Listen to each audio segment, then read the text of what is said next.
instead of my usual movie review, I'm just going to recommend 5 great films to binge watch this weekend. First one is Bad Genius. It's a movie from Thailand. I thought that a movie about a student cheating an examination system wasn't going to excite me. I felt like it was going to be a juvenile version of a heist, and that the level of genius of the students was going to be portrayed so over the top that I won't be able to suspend my hold on reality. But I was wrong. I never thought that a simple exam can be so thrilling, so gripping, that I was literally at the edge of my seat. I felt like I was watching a heist. Except that the actors were actually just on a chair holding a pen answering questions on an examination. It was the treatment that made all the difference. The development of the characters, all of those, that was solid, the development of the story. But the way that the director treated the scenes when they were taking the exams, that was the brilliant part. The pressure of the situation coupled with the motivation of the characters, the music, the camera work, everything added to this series of scenes that felt like everything was on them, that the sanity of the world was relying on their answers on those exams. And I think it was a smart move for the director and the writer to make the characters consistent with what you would expect of a high school student. It didn't feel like this was Einstein and Edison rolled into the body of a high school senior. It didn't feel like that. It just felt like they were high school students, smart, trying to do something big, but not smarter than what would be possible. The next one is On the Job. It's a movie from the Philippines. The story follows the lives of several hired killers and the unique situation they were in. It wasn't their choice to become that way. They were sort of forced into it. There weren't a lot of chase scenes and a lot of action sequences, but it was the environment of tension from beginning to end that the director was able to establish. It made you feel stuck. Like right in the beginning, like 5-10 minutes into the film, you're going to feel like, oh my God, I wish I did not start this movie because I want to get out of it because it's so suffocating. But you're stuck.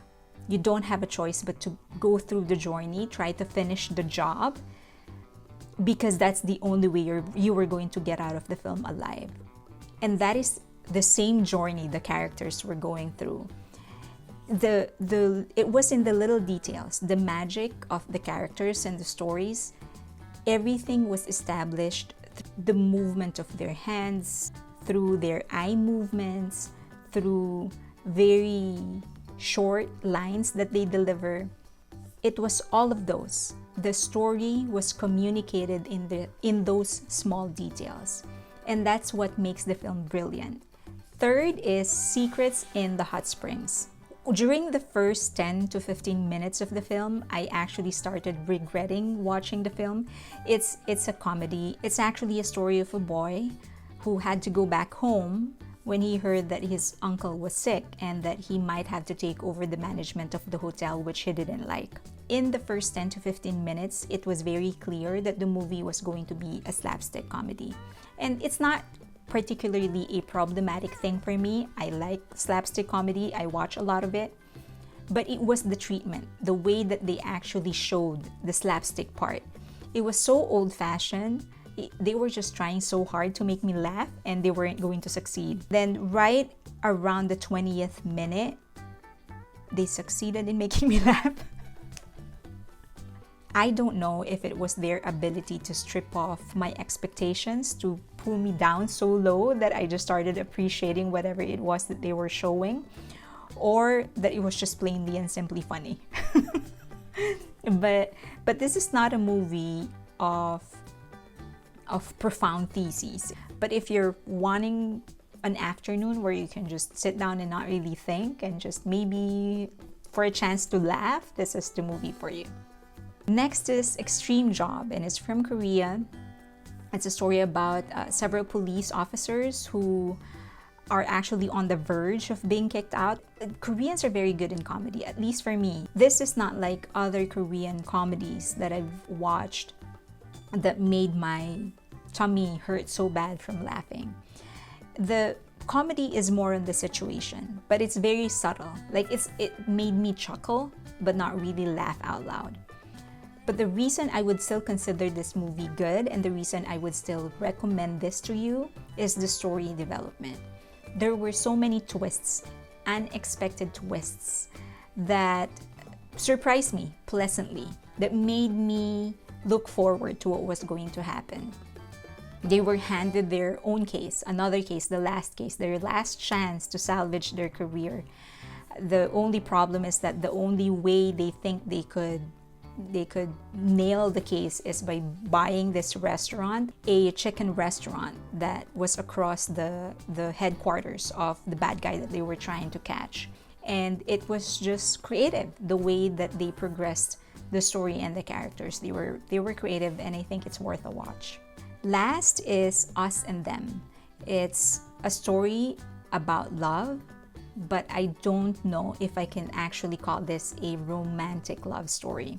It is a story of the relationship of two lovers. They actually separated and then saw each other again by accident several years after. And so the story would go back and forth, the present and the past, to sort of explain how they got to the situation they were in.